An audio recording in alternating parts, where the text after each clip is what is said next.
अकबर और बीरबल की कहानी। बुद्धि से भरा बर्तन। एक बार की बात है, राजा अकबर व उनके प्रिय बीरबल के बीच कुछ मनमुटाव हो गया। इसके चलते राजा ने बीरबल को राज्य से दूर जाने की सजा दे दी। इस परिस्थिति में भी बीरबल ने हार न मानी और उन्होंने अन्य गांव में जाकर वेश बदलकर खेती करना शुरू कर दिया। अब वह एक किसान के रूप में अपना जीवन व्यतीत करने लगे। शुरू में तो राजा अकबर के लिए सब कुछ सामान्य सा था, लेकिन कुछ ही दिनों में राजा को अपनी गलती का एहसास होने लगा। वह अपनी दैनिक दिनचर्या में बीरबल को याद करने लगे थे। जब भी उनके समक्ष कोई मुश्किल परेशानी आती तो उन्हें बीरबल की कमी ही खूब सताने लगती थी। एक दिन राजा अकबर से रहा नहीं गया। उन्होंने अपने सेनापति को बुलाया और उन्होंने बीरबल को ढूंढ लाने का आदेश दिया। राजा की आज्ञा अनुसार हर गांव, हर गली में बीरबल की खोज शुरू की गई। सभी सैनिकों ने हर एक कोना छान मारा, लेकिन वे बीरबल को ढूंढ न सके। राजा को जब इस बात की जानकारी मिली तो वे बड़े निराश हुए। अब बीरबल से मिलने की उनकी बेचैनी और भी बढ़ने लगी। अचानक राजा के मन में एक उपाय आया।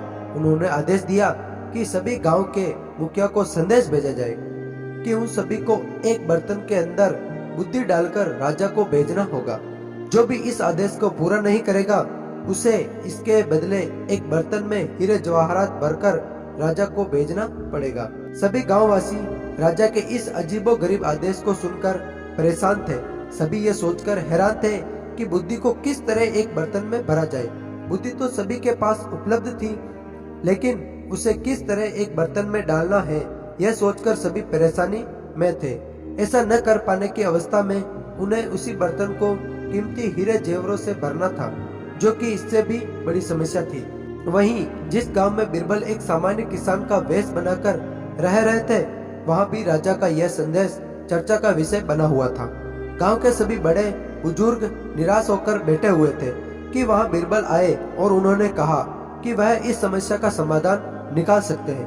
पहले तो किसी को भी इस बात का यकीन नहीं हुआ, लेकिन उनके पास बीरबल पर विश्वास करने के अलावा और कोई रास्ता भी नहीं था। इसलिए इस काम की बागडोर बीरबल को सौंप दी गई। उस वक्त गांव के तरबूज की फसल उगाने का समय था। बीरबल ने तरबूज के पौधे की एक बेल को एक बर्तन में डाला। धीरे धीरे उस बेल में तरबूज का फल लगने लगा और समय के साथ ही तरबूज ने बर्तन का आकार ले लिया। जैसे ही बर्तन तरबूज से पूरा भर गया, बीरबल ने बेल को फल से अलग किया और उस बर्तन को तरबूज समेत राजा के दरबार में भिजवा दिया।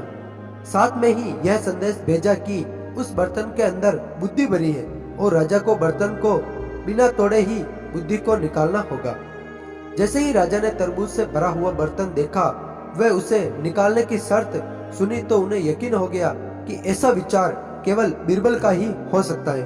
उन्होंने जल्दी से अपना घोड़ा मंगवाया और बीरबल को अपने साथ वापस लाने के लिए गांव की ओर चल दिए। कहानी से सीख। तो दोस्तों, इस कहानी से हमें यह सीख मिलती है कि मुश्किल सवाल का कोई न कोई जवाब जरूर होता है। हमें केवल थोड़ा हटकर सोचने की जरूरत होती है। तो मिलते हैं नेक्स्ट वीडियो में। तब तक के लिए जय हिंद, जय भारत।